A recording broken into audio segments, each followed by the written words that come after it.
大家好，今日同大家分享一個蓮藕大利湯。咁我哋中國人過年咧就最講意頭，呢個湯咧係寓意佳偶天成、大吉大利。材料有豬脷1條，350克，豬骨500克，蓮藕900克。咁喺中超買呢蓮藕咧，多數一袋嘅。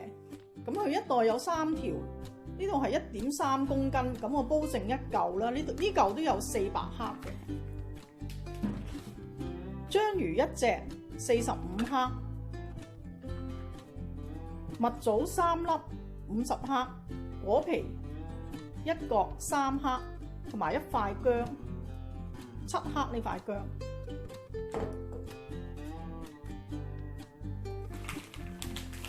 咁喺英國買呢啲蓮藕都唔平㗎，7英鎊1公斤。咁呢度蓮藕咧就買咗9英鎊。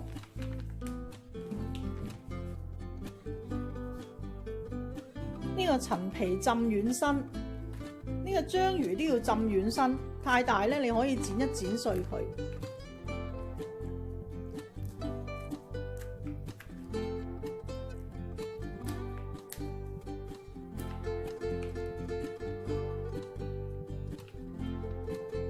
呢個湯咧，有人會中意加啲綠豆落去嘅。如果你想加綠豆咧，你可以加3湯匙嘅綠豆落去，或者你喜歡嘅份量。豬脷豬骨出水，凍水落鑊，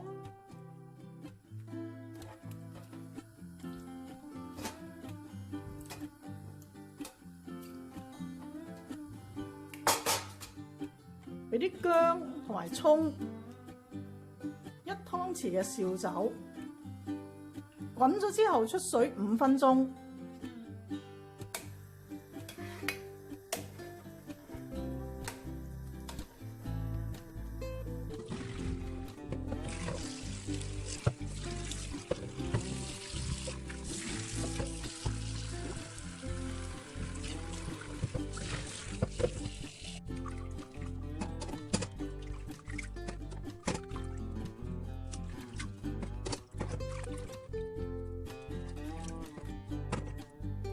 呢個豬脷咧有啲白色嘅膜㗎，呢個膜咧要除咗佢。咁你可以用個刀刮一刮。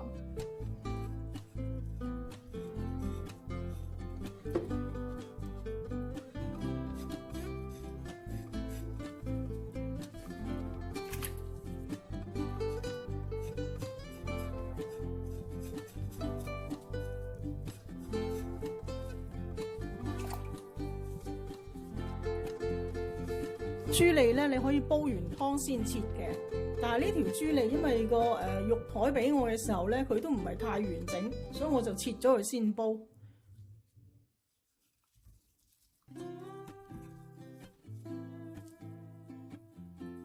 咁我啲肥嗰啲唔好要啦，切咗佢。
個蓮藕咧，可以攞一塊乾淨嘅洗碗布去洗乾淨佢。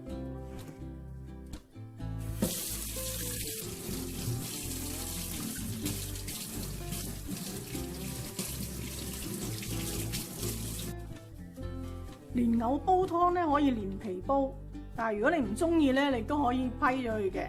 咁呢個藕節咧，你批乾淨佢都可以煲埋湯嘅。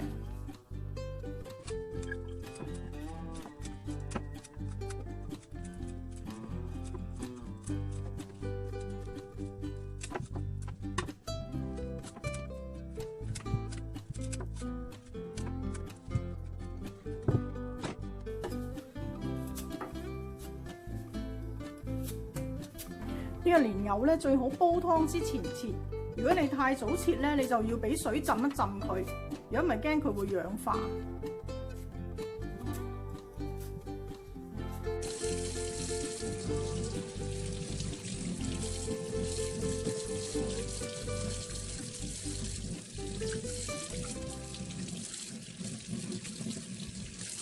蓮藕喺呢度中間切開。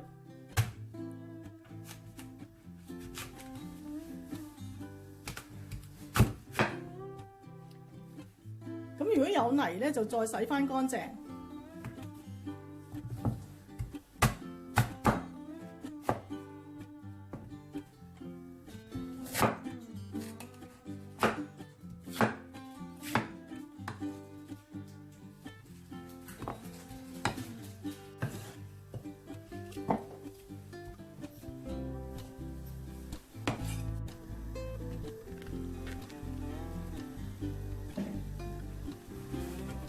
水滾之後，將我哋所有材料放入去個煲嗰度煲。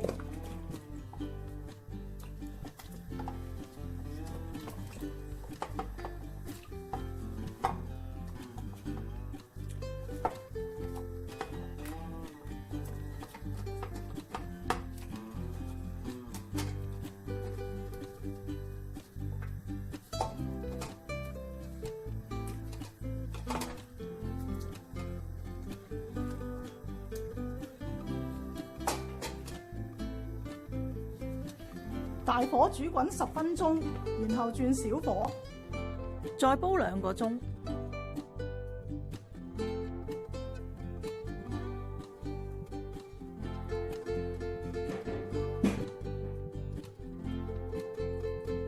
落返適量嘅鹽。